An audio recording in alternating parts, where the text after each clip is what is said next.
या शब्दामध्ये आपल्याला देवाचा येशू ख्रिस्ताचा आज्ञाधारकपणा आपल्याला दिसतो. या ठिकाणी त्यांनी सांगितलेलं आहे प्रियांनो, आणि यावर दिसून पण येतं की येशू पित्याच्या आज्ञेमध्ये राहतो. पिता जे सांगेल तो करतो. आणि त्याने पुष्कळ वेळा म्हटलं, मी जे करतो पिता जे मला सांगतो ना तेच मी करीतो, असं तो म्हणत होता.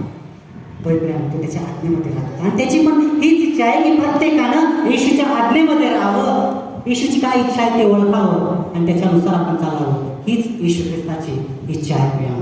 जर आपण जगातील उदाहरण घेतलं, जगातील पिता आणि पुत्राचं जर उदाहरण घेतलं, तर जगामध्ये जेव्हा पुत्र लहान असतो ना तेव्हा सगळं ओझं, सगळा कारोबार हा पिता पाहत असतो. काय कोणाला द्यायचंय, घ्यायचंय, हे करायचं ते करायचंय, सगळं पिता पाहत असतो. कारण की ते लोक लहान असते, त्याकडे काय सोपवलं नसतं, सगळं वेळ पिता पाहत असतो, सगळं व्यवहार. परंतु ज्या वेळेस ते पुत्र मोठा होतो ना त्यावेळेस पिता सगळी जबाबदारी आपल्या पुत्राकडे सोपवतो. आणि कोणी त्याच्याकडे काम मागायला आलं किंवा काही काम असेल तर त्यावेळेस तो सांगतो की माझ्याकडे काय अधिकार नाही बाबा, सगळा अधिकार मी माझ्या मुलाकडे दिलाय, माझ्या पुत्राकडे दिलाय, काय असेल का तुम्ही त्याला सांगा, त्याला बोला, तोच करेल. तशाच प्रकारची सगळी जबाबदारी देवाने येशू ख्रिस्तावर सोपवली होती. त्याने आपला प्राण देऊन मानवासाठी सार्वकालिक जीवन देऊन एवढं मोठं काम केलं होतं. म्हणून सगळी जबाबदारी देवाने येशू ख्रिस्तावर सोपवली. आणि सगळं देव येशू ख्रिस्ताचं ऐकत होता, सगळं मी ऐकत होता. एकदा लाजर मेला असताना जेव्हा मार्था मरिया आली, लाजर मेला, त्यावेळेस लाजरचं कुटुंब हे देवाचं भय बाळगणारं कुटुंब होतं, देवावर विश्वास ठेवणारं कुटुंब होतं. आणि ज्या पण वेळेस त्या गावातून येशू ख्रिस्त जात होता ना त्यावेळेस तो लाजरच्या घरी अवश्य जात होता, लाजरकडे जात होता. कारण की लाजर त्याच्या भयात आणि त्याच्या वचनानुसार चालत होता, म्हणून तो लाजरकडे जात होता. पण एक दिवशी लाजर मेला, येशू कळवळला आणि येशू या ठिकाणी रडला. आणि या ठिकाणी त्यांनी लाजरकडे आली की धोंड सारायला लावली. आणि त्यांनी पहिला सगळ्यात लाजरला हाक मारण्याच्या अगोदर त्यांनी देवाला बोलला, तू देवाशी बोलला, हे देवा तू माझ्या आत्तापर्यंत सगळं काही ऐकलंस, तू आत्तापर्यंत सगळं काही ऐकलं, पण तुम्ही जे आता बोलणार आहे ना ते यासाठी की इथे जमलेल्या सगळ्या लोकांनी ते ऐकावं म्हणून मी बोलत आहे. या ठिकाणी लोकांना समजावं की मी तुझा पुत्र आहे, मी देवाचा पुत्र आहे, हे लोकांना समजावं म्हणून या ठिकाणी म्हणत आहे. या ठिकाणी असंच घडत आहे, लोकांना कळावं की हा देवाचा पुत्र आहे म्हणून या ठिकाणी म्हणतो, हे बाप्पा मी माझा आत्मा तुझ्या हाती सोपवतो. या ठिकाणी तो म्हणत आहे प्रियांनो.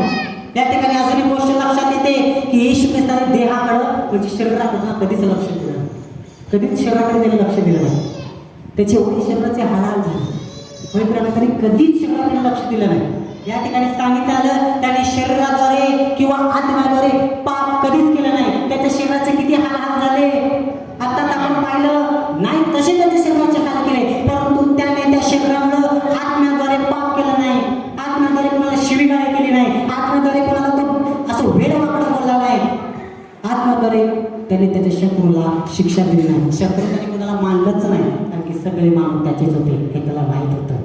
आत्म्याद्वारे त्याने पाप केलं नाही. तसा त्याचा आत्मा पवित्र होता आणि त्याचा आत्मा पवित्र असल्या कारणाने त्याचं शरीर पण पवित्र राहिलं, निर्दोष राहिलं. आणि तेच निर्दोष, तेच पवित्र शरीर त्याने तुमच्या आणि माझ्या पापासाठी त्या पुस्तकावरती बलिदान देऊन टाकलं. आणि तेव्हा येशू ख्रिस्त म्हटला की हे बाप्पा मी माझा आत्मा तुझ्या हाती सोड. त्याला कळालं की पवित्र स्थानातला पडदा फाटला, त्याला कळालं माणसासाठी जीवनाचा मार्ग मोकळा झाला. त्यावेळेस येशू ख्रिस्त म्हणाला की देवता मी माझा आत्मा तुझ्या हाती सोपवून देतो.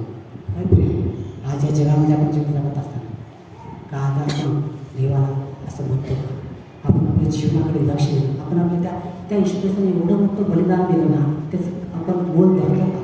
त्याने आपल्यासाठी जीव दिला, त्याचं आपण तेवढ्या मनाने तुला आपण त्याला हे करतो का? त्याने आपलं सर्वस्व घातलं फक्त तुमच्या आणि माझ्यासाठी. त्याने आपलं सगळं स्वर्ग सोडून आणून त्याने तुमच्या माझ्यासाठी आपला जीव दिला.